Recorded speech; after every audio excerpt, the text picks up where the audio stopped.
முதல்ல 40 உயிர்கள் யாரால் பலியாகின? அதற்கு விஜய் பொறுப்பு இல்லையா? அதுக்கு விஜய்க்கு சம்பந்தம் இல்லையா? இந்த பிரச்சனைக்கு காரணமே விஜய்ங்கிற. நான் திருப்பி சொல்றேன், இந்த வார்த்தையை அண்டர்லைன் பண்ணிக்கங்க. அரசியல் மயப்படுத்தப்படாத ஒரு கூட்டத்தை விஜய் உருவாக்கி கொண்டிருக்கிறார் என்று சொன்ன பொழுது எல்லோரும் கோவப்பட்டார். நீங்க அரசியல் மயப்படுத்தப்படாத ஒரு கூட்டத்தை உருவாக்கியதனுடைய விளைவு உங்களுடைய படத்தினுடைய ட்ரெய்லரை ஒரு தியேட்டர்ல போடுற இன்னைக்கு ஒரு தியேட்டரே சூறையாடணும். நீங்க கண்டிச்சிருக்கணும், பொறுப்பெடுத்திருக்கணும். அவர்களில் உங்கள் கட்சி நிர்வாகிகள் இருந்தால் நடவடிக்கை எடுத்து வெளியில் அனுப்பியிருக்கணும். இப்படி எதையுமே செய்யல. விக்கிரவாண்டியில எத்தனை பேர் மயங்கி சீரியஸ் ஆனாங்க தெரியுமா? 441 பேர். முதல் மாநாட்டில் சொன்னவர், அந்த தாவேகா நிர்வாகியிடம் இதை சொன்னவர் புசி ஆனந்த். கடவுள் புண்ணியத்துல நம்ம தப்பிச்சிட்டோம்னு சொன்னாராம் புசி ஆனந்த். விக்கிரவாண்டி மாநாட்டிலே இந்த பிரச்சனை ஆரம்பிச்சிருக்குது. ஒரு பையன் ஸ்ரீவில்லிபுத்தூர்ல கரண்ட் கம் அடிச்சு செத்து போனான். இரங்கல் கூட தெரிவிக்கல. அதன் பிறகு நீங்க மதுரை மாநாட்டில் 4 பேர் பலியானார்கள். அந்த 4 பேர் உடலுக்கு அஞ்சலி செலுத்த வரல, அவங்களுக்கு இரங்கல் குறிப்பு கூட சொல்லல. அதன் பிறகு தொடர்ச்சியாக மனித உயிர்களை பற்றிய எந்த அக்கறையும் கவலையும் இல்லாத ஒருவராகத்தான் விஜய் இருந்திருக்கிறார் என்பதற்கு தான் இது எல்லாமே சான்று. இங்க பிரச்சனை எங்க ஆரம்பிச்சு நல்லா வச்சுங்க. 13 டிசம்பர்ல தான் கரூர் இவருடைய கூட்டம். As per plan 13 December. இப்ப எதுக்கு நீங்க அதை முன் நகர்த்தி நீங்க முன்கூட்டியே கொண்டு வந்தீங்க அப்படின்னா, செப்டம்பர் 17ஆம் தேதி கரூரில் முப்பெரும் விழா நடக்குது.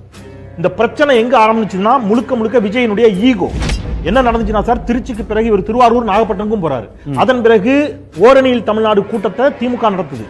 ஒரு தனியார் தொலைக்காட்சி அந்த 2 கூட்டங்களையும் ஒப்பிட்டு புகைப்படங்களை சமூக வலைதளங்களை பகிர்றாங்க. பாருங்க, ஓரணியில் தமிழ்நாடு கூட்டத்துக்கும் இவருக்கு விஜய்க்கு வந்த கூட்டத்துக்கும் திருவாரூர் நாகப்பட்டினம் கூட்டத்துக்கும் என்று சொன்ன பொழுது தனக்கு கூட்டம் குறைவாக வந்ததோங்கிற ஈகோ கிளாஷ்ல இதே கரூர்ல நான் கூட்டத்தை கூட்டி காட்டுறேன் அப்படிங்கிற மனநிலை தான் இருக்கு. குறைந்தபட்ச பொறுப்பற்ற ஒருவராக அவர் இருக்கிறார். அவர் கைது செய்யப்படணும். 23ஆம் தேதி போய் பெர்மிஷன் கேட்கறீங்க, 27ஆம் தேதிக்கு உடனடியாக பெர்மிஷன் ஆகிட்டு மிக உடனடியாக கூட்டத்தை கூட்டுறீங்க. 8:45 நாமக்கல்லில் நீங்கள் பேசணும். அதான் உங்களுக்கு கொடுக்கப்பட்ட டைம். காலை 8:45 சார். திருவாளர் விஜய் அவர்கள் ஏர்போர்ட்டுக்கு எத்தனை மணி வந்தாரு? சென்னை ஏர்போர்ட்டுக்கு 8:50. மனுஷனா நீங்க? நான் கேட்கிறேன். அங்க காத்திருக்கிறவன் மனுஷன் இல்ல? அவனுக்கெல்லாம் சுயமரியாதை இல்ல?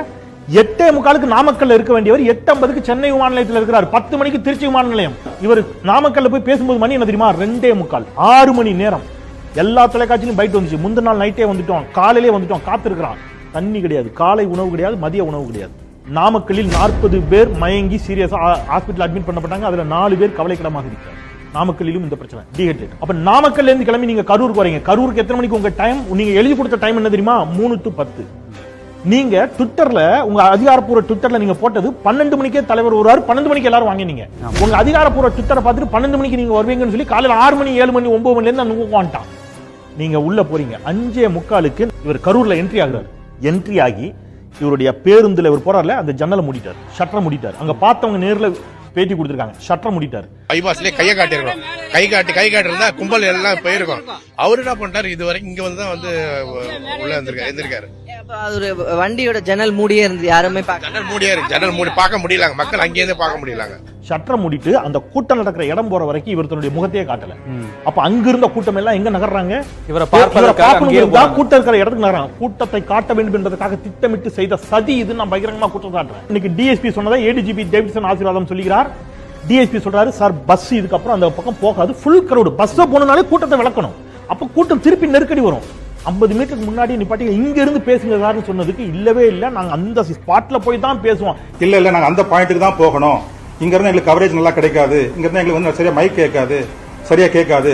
சோ அதனாலதான் அங்க இருந்து திருப்பி வந்து கொஞ்சம் கொஞ்சமா வந்து அந்த வண்டியை வந்து கொஞ்சம் புஷ் பண்ணி கிரௌட கொஞ்சம் 2 சென்ட் மூவ் பண்ணி கொண்டு வந்திருக்காங்க. நீங்க பேச போறது 3 நிமிஷம். நீங்க என்ன சாக்ரட்டிஸா அரிஸ்டாட்டில என்ன பெரிய ஆகச்சிறந்த ஒரே ஆட்சியிட போறீங்களா? அந்த இடத்துக்கு போய் தான் நீங்க பேசுவீங்களா? 50 மீட்டருக்கு முன்னாடி நீங்க பேச மாட்டீங்க? 50 மீட்டருக்கு முன்னாடி பேசுங்க என்று காவல்துறை அறிவுறுத்திய பிறகும் மாட்டேன்னு சொல்லிட்டு அந்த பஸ் உள்ள போகுது. ஒரு நேஷனல் மீடியா சீனியர் ஜேர்னலிஸ்ட் கழுத்துல துண்டை போட்டு ஒரு பையன் இழுத்து ஆடினான் தெரியுமா? அவனுக்கும் விஜய்க்கு எந்த வித்தியாசமும் கிடையாது. 2 பேரும், அவன் ஒரு சின்ன விஜய், இவர் ஒரு பெரிய அந்த சிறுவன். 2 பேருக்கு இதான் வித்தியாசம். அப்ப இந்த பேருந்து உள்ள போகுது. இவர் உள்ள போகும்போதே, இவர் பேச ஆரம்பிக்கும் போதே மயங்கி விழுந்து விட்டார்கள். சிலர் உயிரே இழந்து விட்டார்கள் என்று சொல்கிறார். அவர்கள் உயிரிழந்தது கூட தெரியாமல் இவர் பேசிக் கொண்டிருக்கிறார். அதுக்கப்புறம் தான் ஆம்புலன்ஸ் உள்ள வரும். ஆம்புலன்ஸ் கால் பண்றாங்க, ஆம்புலன்ஸ் வருது. ஆம்புலன்ஸ் வர்றத ஆம்புலன்ஸ் ஓட்டுநர்கள் அடிக்கிறாங்க.